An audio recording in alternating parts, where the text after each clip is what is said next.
반갑습니다, 형님들. 안녕하세요. 2026 월드컵 32강 토너먼트 다뤄보도록 하겠습니다.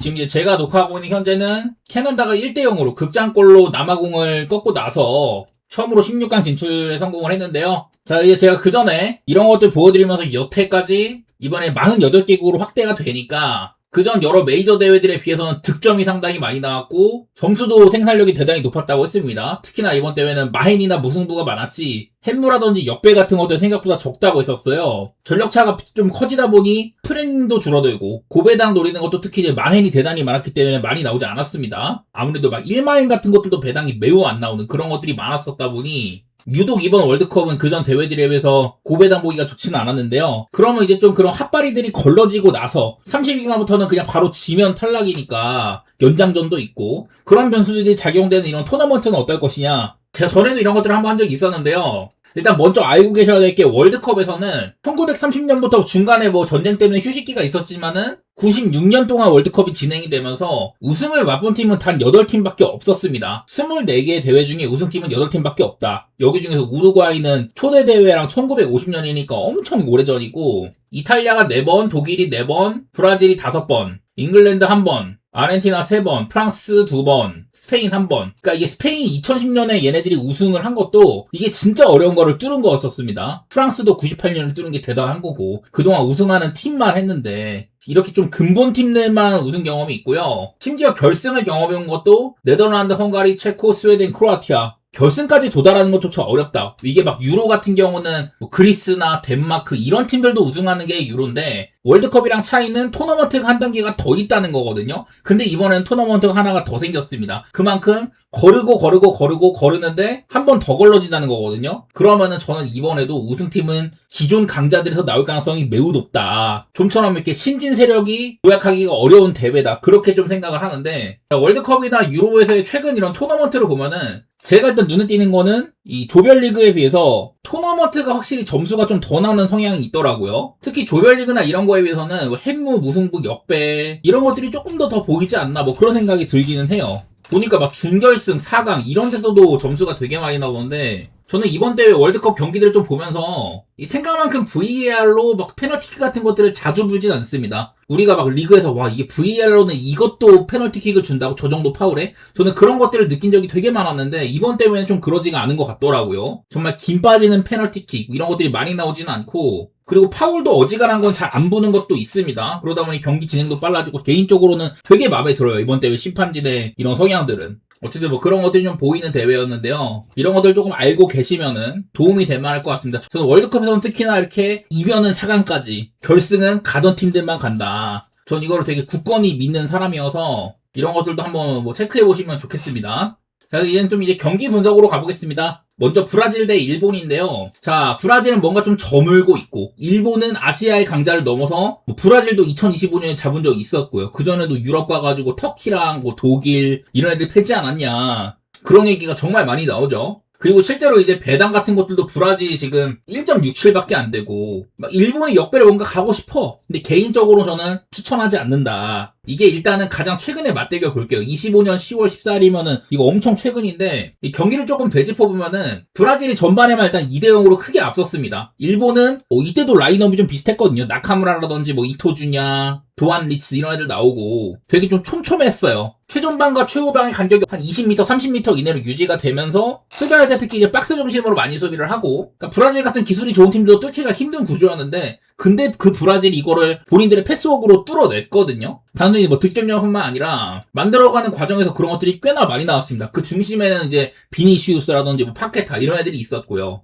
그날 이제 마르티넬도 골도 넣고 그래서 나는 일단 전반전에 브라질이 그렇게 2대0을 하는 거 보고 이걸 어떻게 일본이 후반전에 이겼지 하면서 봤는데 일단은 후반전 되고 나서는 브라질이 여자 선수들한테 좀 이제 휴식을 줬습니다. 그날 이제 브라질에서 선발 센터백으로 나온 게 이제 파브리치오 브루노라는 선수가 있거든요. 그날 이후로는 대표팀에서 못 봤습니다. 뭐를 했냐 최후방에서 빌드업인데 거기서 그냥 가만히 있다가 볼 밟고 넘어졌습니다. 압박 들어오니까 어쩌지 하다가 패스를 하려고 했는데 패스를 헛맞고 본인 혼자 그냥 자빠졌어요. 그래서 그거를 그냥 일본이 주워서 넣었고 경기 내내 이제 뭐 도안 리치나 비니시우스나 쿠보, 나카무라 이런 애들이 저돌적으로 브라질 상대로 1대1 치고 그런 시도는 일본 다 왔거든요. 근데 결국엔 뚫기가 되게 어려웠는데 일단 그걸로 2대1을 만들고 나서는 사실 좀 일본의 골들이 뭐 세트피스라든지 막 이렇다 할 찬스를 만들어가지고 했던 거는 그렇게 많지는 않았거든요. 그래서 경기는 이제 한 55분 넘어서 비니시우스나 브루노 기마라이스, 파케타 막 이런 애들이 나가고부터는 브라질의 멤버가 조금 형편없다는 생각을 해요. 물론 뭐 누가 나오든 강하지만은 어쨌든 저는 이 일본이 브라질을 잡은 거 물론 대단한 거지만 그렇게 막 큰 의미를 두고 있지는 않습니다. 운 섞인 승리였다고 생각을 하거든요. 과연 그런 모습들이 이런 대회에서 나올 수 있냐? 저는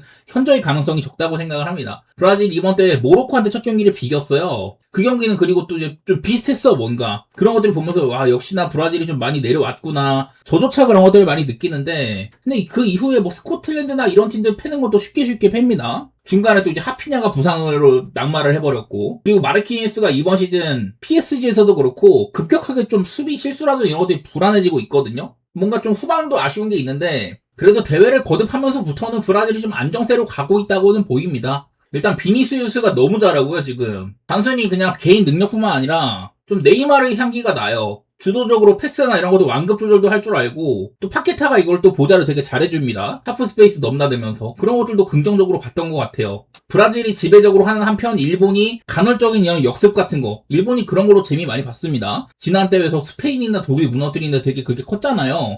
과연 그런 것들을 브라질이 잘 막아낼 수 있느냐 그런 것들이 관건일 것 같은데 보시다시피 브라질이 라인업에 다닐로를 쓰고 있거든요. 포르투, 레알 마드리드, 유벤투스 뛰던 그 다닐로 맞아요. 얘를 지금도 쓰고 있다는 건데 욕을 많이 먹던 친구지만 유벤투스 말미서부터는 3백의 스토퍼로 나온다든지 수비적인 역할을 꽤나 많이 합니다. 그러니까 브라질의 공격은 왼쪽이나 중앙에서 많이 집중이 되고 오른쪽에서는 이제 좀 침투라든지 그런 쪽으로 아니면 윙어의 1대1 전술 이런 것들로 많이 진행이 되는데 라이트백의 공격가담은 엔드라인까지 이루어지지는 않습니다. 그래서 브라질이 막 역습 같은 것들도 나름대로 대비가 되기는 되더라고요. 그래서 저는 그런 장면들을 보면서 저도 일본을 꽤나 높이 평가를 하지만 야 이게 상대를 좀 잘못 만든다는 생각이 있다 그런 생각이 들긴 하더라고요. 아까 말했던 것처럼 일본은 떠오르고 있고 브라질은 전부 다 많이 저문 거는 사실인데 제가 말했던 이런 월드컵에서의 근본론이나 얘네들의 뭐 최근 맞대결 대회에서의 폼 이런 것들 생각해보면은 그렇게 일본이 이거를 먹을 정도까지는 아닌 것 같아요. 일본도 첫 경기 네덜란드전 이후에 지금 라인업을 많이 바꿨잖아요. 되게 저는 일본답게 잘 갖춰졌다고 생각을 하긴 합니다만은 실제로 우에다도 지금 LADBG에서 엄청 잘했는데 그때 브라질 상대로 결승골 넣은 것도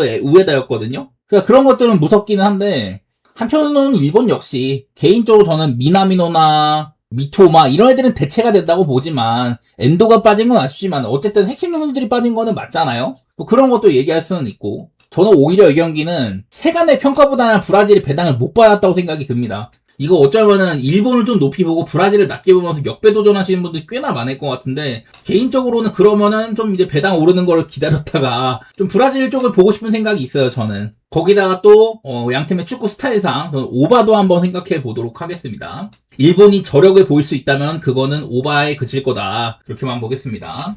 자 그리고 독일 대 파라과이입니다. 자 독일이 지난 두 대회를 전부 예선 딱을 했다가 이번에는 토너먼트에 올라왔어요. 뭐 올라오는 과정에서는 퀴라소는 대승을 했지만 코트디한테도 어렵게 이기고 에콰도르한테는 져버렸다. 저는 에콰도르전을 독일이 좀 질 거라고 봤던 입장에서는 한편으로는 독일이 조금 꼬름해 보이는 것도 있는데 근데 그 에콰도르는 월드컵 이전부터 대단히 준비가 잘 된 팀이었습니다. 이번 대회 저는 구체적으로 다크호스까지 생각을 하고 있었고요. 실제로 잘 안 지는 팀이다. 그런 게 있었다면은 오늘 만나는 파라과이도 여기는 뭐 기록으로는 구스타보 알파로 감독을 선임한 다음에 코파에서 광탈한 다음에 알파로 감독이 오고 남미에서는 굉장히 잘했거든요. 7승 5무 1패. 딱 이제 그 어렵다는 브라질 원정패를 한 번 한 거 말고는 남미에서는 굉장히 잘 치렀었습니다. 예전에는 파라과이가 그냥 딱 언더팀이었거든요. 근데 그런 흐름들이 이 감독이 바뀌고 나서 조금 바뀌기 시작을 했어요. 지금 보면 이제 스트라스부르에서 굉장히 좋은 시즌을 보낸 엔시소가 펄스9으로 뛴 적도 있었었고 아직까지도 그래도 경쟁력 있는 뭐 알미론, 엔시소, 사나브리아 뭐 이런 애들 있잖아요. 그런 애들 바탕으로 그냥 남미다운 축구를 합니다. 그러니까 누가 상대해도 까다로운 팀이었는데 근데 그런 것들이 미국전에서 완전히 환상이 깨져버렸죠.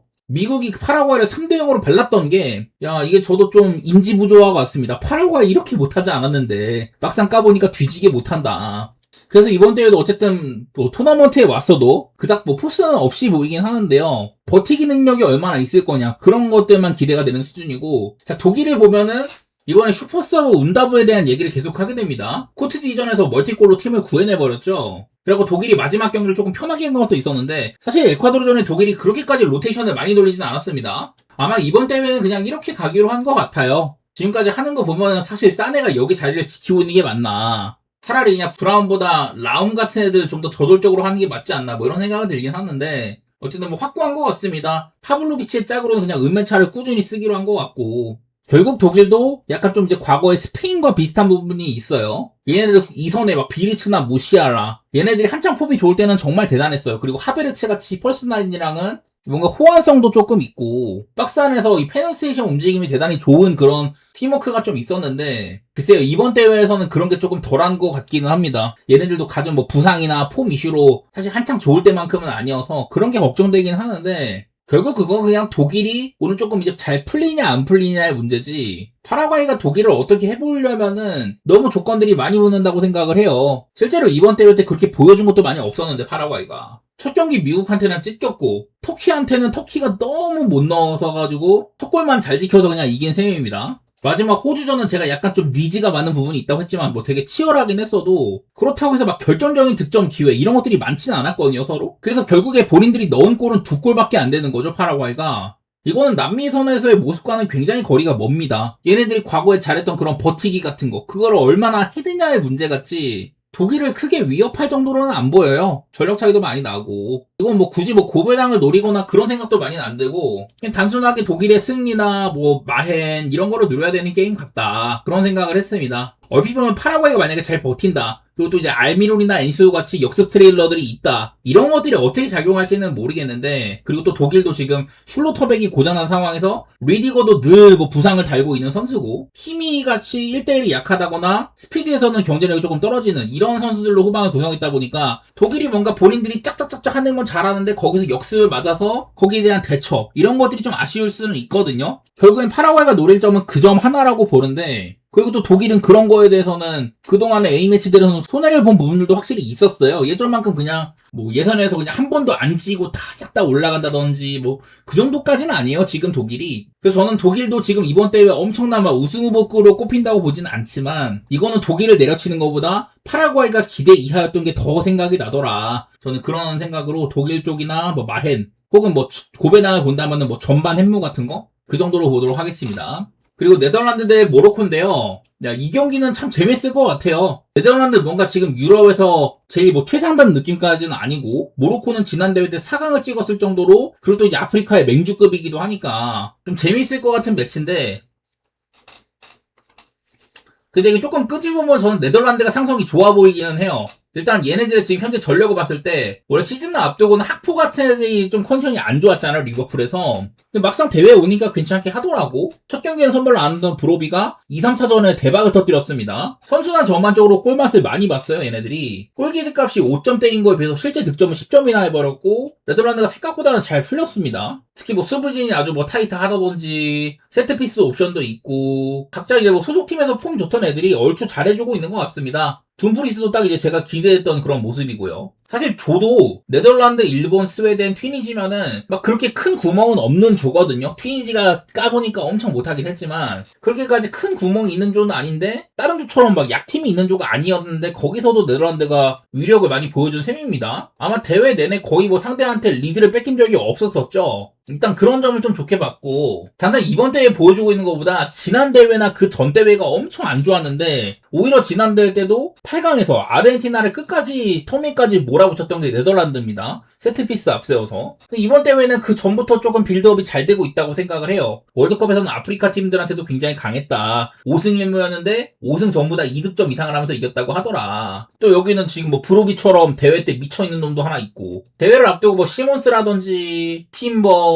몇몇 이제 주전급들이 빠진 건 아쉽긴 합니다만은, 그래도 네덜란드는 좀 강하다는 생각이 있어요. 나는 뭔가 네덜란드가 이번 대회 때 뭔가 결승도 갈 수 있을 것 같은 느낌, 그런 느낌이 살짝 있는데, 어쨌든 모로코를 넘는 것부터가 빡셉니다. 일단은 아프리카 네이션스컵 홈에서 열린 대회를 기록상으로는 우승을 했다. 기대보다 제가 홈에서 모로코가 엄청 세다는 얘기를 이렇게 많이 했었는데, 홈에서 열린 대회에서 좀 똥게임이 되게 많았었죠. 사실상 결승도 이거 준우승이고, 그래도 지난 대회를 4강까지 올라갔다는 건 있더라. 포르투갈도 제끼고 크로아티아도 제끼고 대단했었죠, 모로코가. 근데 그 당시에 잘했던 이런 뭐 수비진들 약간 좀 물갈이가 되긴 했는데 근데 얘네들이 뭐 크게 뭐 떨어지는 수준은 아니더라고요. 심지어 이제 마지막 경기 IT한테조차 2실점이나 했다. 좀 똥게임이었다. 그런 건 걱정되기는 한데 여전히 그래도 아직까지도 분우 골키퍼 대단했던 모습이 좀 유지가 되고 있는 것 같고 특히나 이번 대회 스타일 또 이제 사이바리가 있잖아요. 저도 이제 작년에 이 친구 경기를 한두 번 정도 봤어요. PSV에서. 그때도 얘가 펄스9 뛰고 있었어. 뭐 나는 얘가 정통파 공격수가 아닌지 몰랐었는데 나중에 알고 보니까 이제 박스투박스 형이라든지 공격형 필더 윙어 막 여러 군데 뛰더라고요. 이번에 보니까 윈엔 간다고 하더만.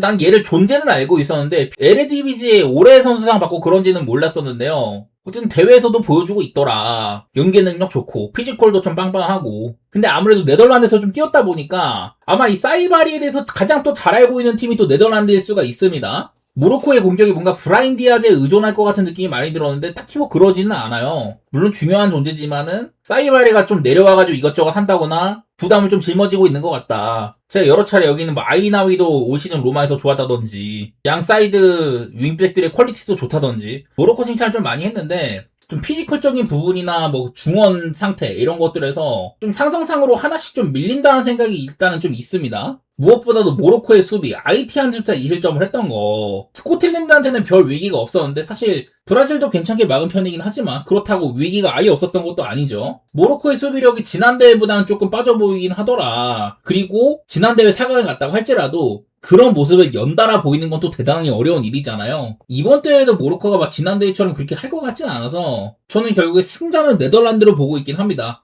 나는 근데 네덜란드 쉽게 이기진 못할 것 같아서 원래 막 승리를 본다면 마힌보다는 햄무 쪽이었는데 그리고 또 연장도 조금은 생각을 하고 있었고요. 막상 근데 배당을 보니까 네덜란드가 2배가 넘더라고요. 그만큼 모로코가 좀 이제 높이 평가를 받는 것 같은데요. 좀 치열할 것 같지만 네덜란드가 체급이나 뭐 피지컬 이런 부분에서 앞서는 게 있지 않을까 그런 생각을 했습니다. 저도 뭐 모로코가 잘 안 지는 거 알고 있고 얘네들이 아프리카 네이션스컵이나 이런저런 뭐 평가전에서도 브라질이랑도 비기고 막 한다든지 그런 모습들 많이 봤는데 잘 쳐줘야지 무승부 정도이지 않을까 90분 이내에서는. 모로코가 역배로 네덜란드를 90분 이내에 쓰러뜨린다. 그런 상상이 잘 되지는 않네요 솔직히. 저는 네덜란드가 이번 대회 좀 폼 좋은 친구도 있어 보이고 여러 선수들이 골맛을 많이 봤다는 거 그런 것들이 좀 차이를 가릴 만한 요소이지 않나 싶었어요.